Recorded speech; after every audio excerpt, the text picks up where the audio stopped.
Welcome, searchers and seekers. We are in Isaiah chapter 9. And here we hear an oracle for the ascension of a new king to the throne. These have been difficult times. There have been invasions by the Assyrians, and they are looking for political stability. Some of the kings have not been the best. So this is an oracle for the new king. The people who have walked in darkness. So darkness is this sense of the difficulty of these times, political oppression, a lack of justice, generally speaking, and being invaded. The people who have walked in darkness have seen a great light.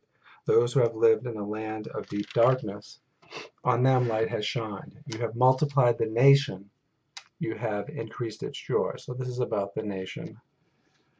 6. For a child has been born to us, a son given to us, authority rests upon his shoulders, and he is named Wonderful Counselor, Mighty God, Everlasting Father, Prince of Peace. And these are names that were given to the Egyptian kings. Mighty God.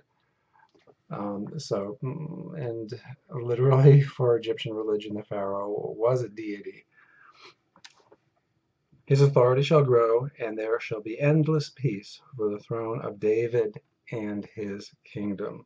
He will establish and uphold it with justice and with righteousness from this time onward and forevermore. And of course, the Davidic kingship did not last forever, so it wasn't completely forevermore. At the beginning of chapter 10, we have this condemnation of how the legal system is used in an oppressive way. You who make iniquitous decrees, sinful decrees, who write oppressive statutes, so oppressive laws, to turn aside the needy from justice and to rob the poor of my people of their right, that widows may be your spoil, that you may make orphans your prey. So this idea of actually using the legal system to oppress the people. And that's usually not noted so much, but I think it's very important to this section here to realize the role of actually using the government as a means of oppression. Chapter 11 is also very important. A shoot shall come out from the stump of Jesse. So imagine a tree cut down, there's just a stump, and a shoot starts to grow again.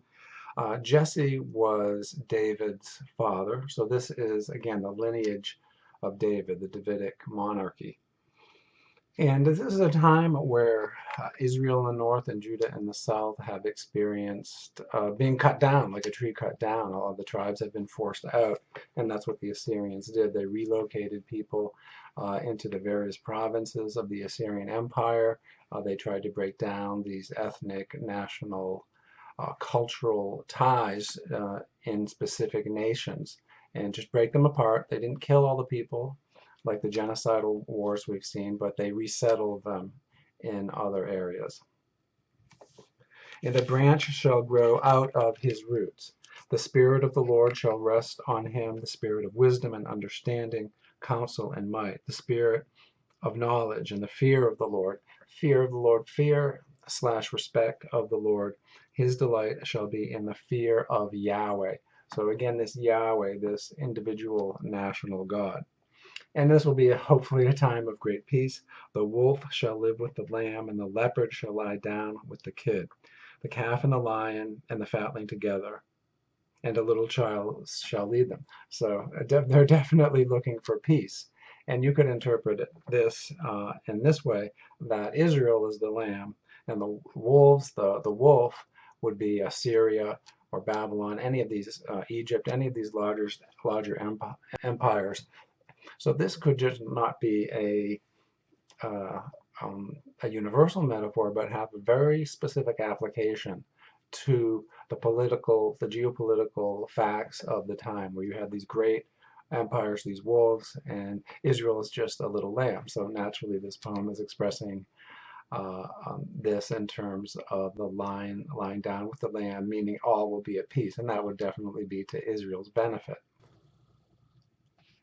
And verse 9 of chapter 11, then they will not hurt or destroy on all my holy mountain, Mount Zion, Jerusalem, for the earth will be full of the knowledge of Yahweh as the waters cover the sea. So here we have this universal dream that the religion of Yahweh in Israel will become like the waters of the sea, and the whole earth will be full of this knowledge of Yahweh. Uh, this is really extraordinary, this grandiose, um, unexpected claim that the religion of this very small, uh, barely a province, this very small nation state, one of dozens, will become the universal religion. In verse 12, he will raise a signal for the nations and will assemble all the outcasts of Israel and gather the dispersed of Judah from the four corners of the earth.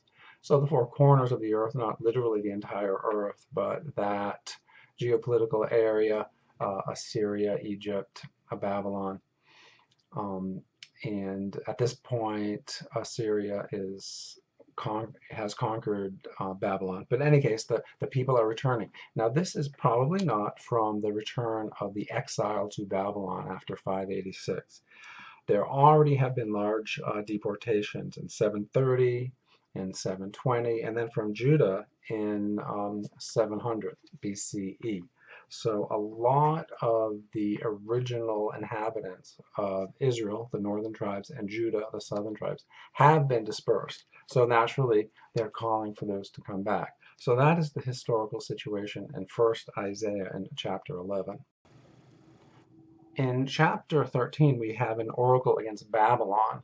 Now, you might think this would be after Babylon has conquered Assyria and has forced the Israelites to Babylon. But no, Assyria has conquered Babylon at this point. So technically, the king of Assyria is recognized as the king of Babylon. Wail, for the day of the Lord is near. So they want to condemn Assyria. This is 13:6. And we're beginning to see this apocalyptic idea of this judgment of the enemies of Israel. It will come like destruction from the Almighty. So in the later Hebrew scriptures and in the New Testament, we have these apocalyptic or end of time ideas. Where did they come from? And I think the first beginnings of this is the wars of Assyria and Babylon. Give a sense of the destruction of Israel and Judah. There were plenty of wars before with Moab, the Philistines, etc., but they were never so devastating. These wars with Assyria, where every city is conquered, the people are deported, the nation is more or less destroyed. These were like apocalyptic ideas, apocalyptic themes in real time. So this is what they were experiencing, the total destruction of their nation state. So this is the beginning, and then so hoping that God will recompense that with give them more of that medicine, give them more of their own medicine, and so apocalyptic will become this universal destruction because they have already experienced what destruction is. So the day of the Lord, the day of judgment, is in response to this massive, already apocalyptic destruction of their state. And so we see, therefore, all hands will be feeble, every human heart will melt, and they will be dismayed. So they'll be confused, they'll be weak. Pangs and agony will seize them. They will be in anguish like a woman in labor. They will look aghast at one another. Their faces will be aflame. See, the day of the Lord, the day of Yahweh comes, cruel, with wrath and fierce anger. We've seen that Yahweh is definitely a God described very active with wrath and anger, to make the earth a desolation and to destroy its sinners from it. So this is vengeance for what has happened to Israel and Judah. And the whole earth will be a desolation. For the stars of the heavens and their constellations will not give their life. So it's not only the whole earth, it's the whole cosmos, heavens and earth, everything. The sun will be dark at its rising, and the moon will not shed its light. I will punish the world for its evil and the wicked for their iniquity. I will put an end to the pride of the arrogant and lay low the insolence of tyrants. So there's an ethical side to apocalyptic. It's punishment for the sins of oppression and violence and corruption. In chapter 14, we have more of this small nation complex. The small nation will conquer the world, and the house of Israel will possess the nations as male and female slaves in Yahweh's land. They will take captive those who were their captors and rule over those who oppress them. So this, again, this small nation dynamic where they have to sort of overcompensate and say that they will eventually conquer the whole world. Eventually all the nations will come to them, and as slaves and as captors. So this isn't like a lot of people accepting the Ten Commandments or the message or the religion or spirituality of Israel, but it's sort of just the same, this goal of universal conquest from this very, very small tribe. And it's really surprising to me that this claim is made. It's also surprising it's not commented on that much. One would think that Israel at the time would be content with just the lion and the lamb lying down together, that they just would want a restoration of their land, because it seems even that would be impossible, that the Assyrian Empire is somehow going to be overthrown, or next the Babylonian. But here we have a claim not just for this minimal claim for restoration of the small nation state, but this maximal claim that Israel itself will become a ruler over the nations. In chapter 14, we also have this, what would you call it, a dirge for the death of the king of Babylon / Assyria. And again, at this time, Assyria has conquered Babylon. And I find it interesting, verses 18 and following. All the kings of the nations lie in glory, each in his own tomb. So other kings, they live, they're died, they're in their tombs. But you are cast out away from your grave, like a corpse trampled underfoot. And we actually have some historical evidence for that. Sargon II, whose body was not recovered, and Sennacherib, who was murdered by his own sons, and did not receive any sort of official funeral. So here we have this idea that it looks like these oracles are written slowly after. And sometimes we do have this prophecy of the future, but often instead of prophecy of the future, what we have in these prophetic books are statements of history, statements of the past. In chapters 24 to 27, we have something called the Isaiah Apocalypse. Now, these three chapters that are part of the scroll of Isaiah probably come from 100 years later than Isaiah of Jerusalem. They share many of the later apocalyptic themes. And so 24:4, the earth dries up and withers, the world languishes and withers, the heavens languish together with the earth lies polluted under its inhabitants, for they have transgressed laws, violated the statutes, broken the everlasting covenant. Therefore a curse devours the earth. So this sense of universal destruction, because of especially the lack of ethics, the law-breaking and corruption and iniquity and sinfulness of people on earth. The situation of both Judah and Israel is that they are small states in between two large empires, or three, Egypt, Assyria / Babylon, and maybe even the Hittites earlier. The situation is this: as a small state, these larger states want to control their borders. So these are on the borders of two very powerful states with very large armies.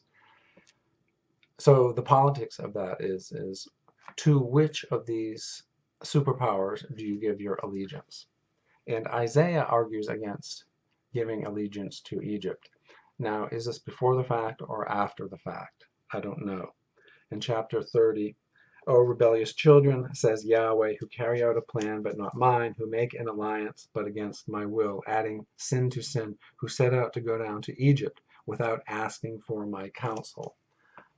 And the idea there is that every king, every ruler would always ask for the counsel of the gods, and that would mean going to a priest or prophet and asking questions about how a political decision should be made.